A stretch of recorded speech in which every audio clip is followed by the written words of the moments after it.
Hey guys, Jason here. Welcome back to the channel. Today I'm going to continue my Stephen King reading project videos. Where we left off was the first part of the decade of the 2000s, so if you want to go back and get caught up and watch those videos, I'll put that up here. So we are doing the decade of the 2000s, part 2. So basically this is going to be all the novels that were published between 2005 and 2009. There are 7 books on this list, so let's just get started with the first one. Published in 2005 is The Colorado Kid. Yeah, didn't like this book really. It's probably my least favorite Stephen King book that I've read. His bad books are pretty readable, but I really didn't enjoy this at all. It's boring. It doesn't really go anywhere. The whole mystery never really gets resolved.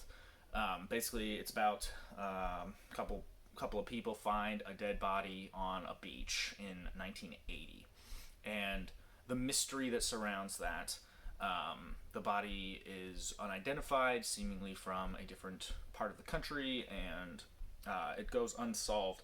And essentially, this is about 2 guys kind of telling the story and laying out all the evidence 20-ish years later. Skippable one. Next up is Cell, published in 2006. This one gets a pretty bad rap as being one of his worst novels, and maybe it's definitely not his best, but I kind of enjoyed it. Parts of it, certainly. It is a little weird. It's basically like a zombie novel, more or less. A guy named Clay running around when a mysterious event called the Pulse basically turns anyone who is on a cell phone into like this raving zombie. Basically, it's just his journey. He meets up with some other survivors, and his journey to try to reconvene with his son, Johnny, who he doesn't actually know if has been affected by this or not, but he's trying to find his son, basically. There's some weird psychic hive mind stuff that goes on, like telekinesis things with the people who were affected by the pulse. It's very weird, but it's not horrible. It's not his best. Alright, next up is Lisey's Story, published in 2006. Again, it's not his best. Some people really like this novel. I found it kind of annoying at times. It's kind of a love story between the main character and her husband. So Lisey Landon and her husband, Scott, who is a famous author. The book takes place like a few years after he dies.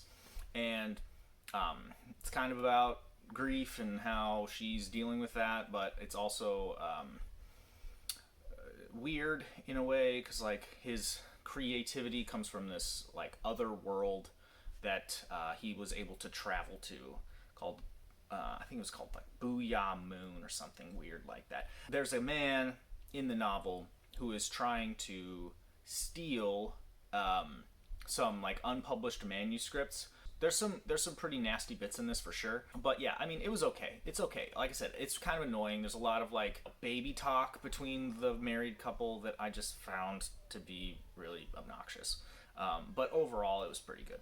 All right, next up is Blaze, published in 2007 under the name Richard Bachman. This one is kind of a retelling or a reimagining of Mice and Men. It's okay. It's pretty good. Basically, this guy Clayton Blaisdell, Blaze, it kidnaps this rich person's son and tries to hold him for ransom. He gets this idea by his dead friend George, tells him to do it.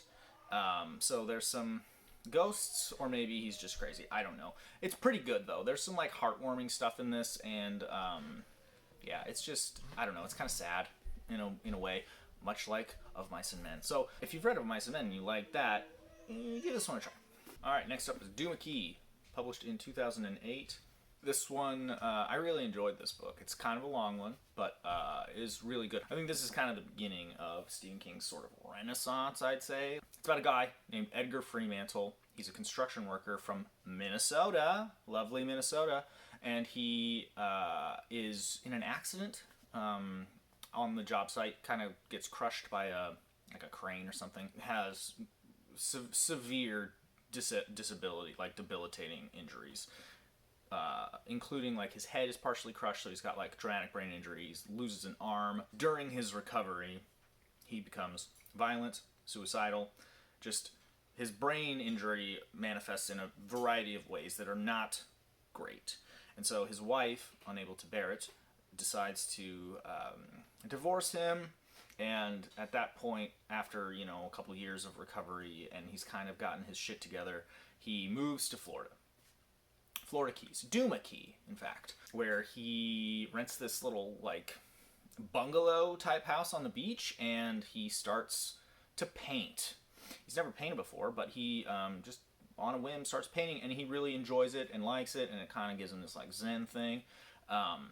His neighbor is this ultra wealthy kind of old lady, and her manservant, I don't know what you call him, he's just a guy who like gives her orange juice and stuff. His name is Wireman.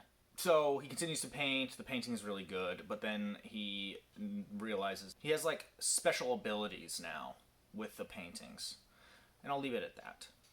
Supernatural abilities. Really well written. I'd say at least the first 3/4 of this book are quite good. The ending is kind of blah. It's just kind of, it turns into like an adventure novel in a weird way. But it's really, this is really good. Next up is Just After Sunset, published in 2008. This is a short story collection. It was okay. I think there was a couple of standouts in here. One was called N, which I thought was pretty good. Another one that was pretty good and kind of just like heart-wrenching was The Things They Left Behind. Pretty good short story collection. Not his best, but it's worth a read. Last but not least, Under the Dome, published in 2009. This is a thick boy, very big book, very long book. This one gets a lot of hate, but I really liked it. I thought it was great. Essentially, it's about a former, I don't know, Iraq war vet or something, some war. His name's Barbie. He's a line cook at a diner. He's kind of the main character, but I guess what it's about is this dome goes over this small town in Maine, and nothing can come in or out. It's totally, you know, the town is isolated completely. So, the politics of that, and it's kind of like a Lord of the Flies situation where, like, there's this local politician guy, Big Jim Remy, and he is a real asshole. And his son is also a real asshole. People really gripe about the ending, and whatever. I thought it was fine. So yeah, I recommend this one for sure. Alright, so that'll do it for the aughts. Come here. Come on up. It's the cat. Some housekeeping stuff. I want to know if you guys are interested in the book club starting back up. Please let me know, because if so, then I'll need to select a book for January. I am leaning towards yes, but I'd like to get you guys' opinions. So please just let me know in the comments. Stay tuned for more of these. I'm almost done with all my Stephen King. Once I get totally caught up, then I can have some more fun with different Stephen King videos and stuff. So stay tuned and subscribe if you want to know about other videos when they come out or whatever. Again, I really appreciate you guys watching channel. That's all for now. I'll see you guys next time. Peace.